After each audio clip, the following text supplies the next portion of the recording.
आज शिवसेना हिंदुस्तान की ओर से जो पत्रकार वार्ता की जा रही है वो विशेष रूप से प्रसिद्ध फिल्म अदाकारा श्री कंगना रावत ने जो सुशांत सिंह राजपूत के हत्या के मामले पे स्टैंड लिया था, जिस प्रकार से उन्होंने सच्चाई सामने लाने का प्रयास किया था और जिस सच्चाई से चिढ़ के शिवसेना की महाराष्ट्र सरकार ने उनके खिलाफ कार्रवाई तो की और उसके साथ उनके जो नेता संजय राउत हैं उन्होंने एक महिला के खिलाफ जो अभद्र भाषा का प्रयोग किया, शिवसेना हिंदुस्तान उनका डट के विरोध करती है। और जिस प्रकार से शिवसेना उद्धव जी की सरकार ने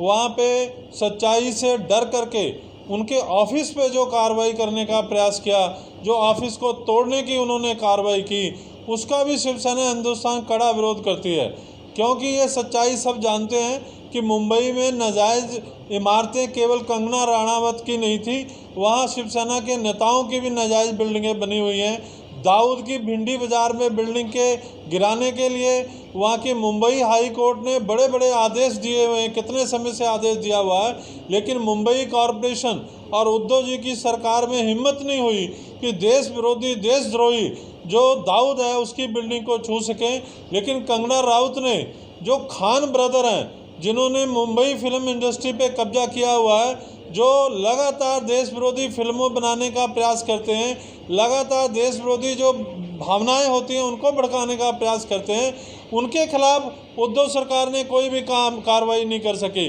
लेकिन जो महिला फिल्मकार अभिनेत्री सच्चाई सामने लाने के लिए सबसे पहले बोली और जिसने निर्भीक होकर आवाज़ उठाई, उसको डराया और धमकाया गया, उसको कहा गया कि आप मुंबई नहीं आ सकती, आप महाराष्ट्र नहीं आ सकती। मैं अपनी पार्टी की ओर से, शिवसेना हिंदुस्तान की पार्टी की ओर से अमित शाह, प्रधानमंत्री नरेंद्र मोदी जी का बहुत धन्यवाद करता हूं कि उन्होंने उस महिला को, उस फिल्मी अदाकारा को Y+ सुरक्षा दे करके पूरी तरह सच बोलने की हिमायत की है। और आज जो भी मुंबई में हो रहा है वो बाला साहब ठाकरे की शिवसेना नहीं है। वो बाला साहब ठाकरे की शिवसेना होती तो इस प्रकार का बर्ताव नहीं होता।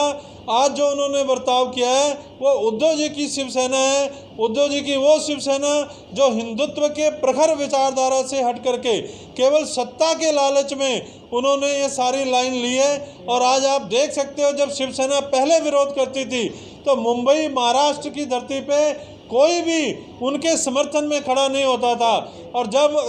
कंगना राणावत एयरपोर्ट पे गई है तो मुंबई की ये शिवसेना, जो उद्धव जी की शिवसेना है, जो कांग्रेस से मिलकर सरकार चला रही है, उनके समर्थकों की भीड़ कम थी और आरपीआई की और राजपूत सेना की भीड़ सबसे ज़्यादा थी। मराठी समाज के लोग बड़ी संख्या में सड़कों पे निकल के आए। इससे साफ जाहिर होता है कि शिवसेना, बाल ठाकरे, जो उद्धव जी उसके उत्तराधिकारी हैं, उसकी नीतियों से मराठा समाज अब सहमत नहीं है, खुल करके उनका विरोध करने लगा है। शिवसेना हिंदुस्तान ये स्पष्ट मांग करती है कि संजय राउत को सार्वजनिक रूप से माफ़ी मांगनी चाहिए, क्योंकि वो कहते हैं कि हम छत्रपति शिवाजी से प्रेरित होकर जो शिवसेना चल रही है उसके भाग हैं। शायद उन्होंने छत्रपति शिवाजी महाराज को समझा नहीं है, इतिहास को पढ़ा नहीं है। उन्होंने मुस्लिम बेगम को भी, जो उनके दरबार में पेश की गई थी सेनापति द्वारा, उसको भी माँ की संज्ञा दी थी। ये कैसे महाबली हैं, कैसे बहादुर अपने आप को शिवसैनिक कहते हैं, जो एक महिला को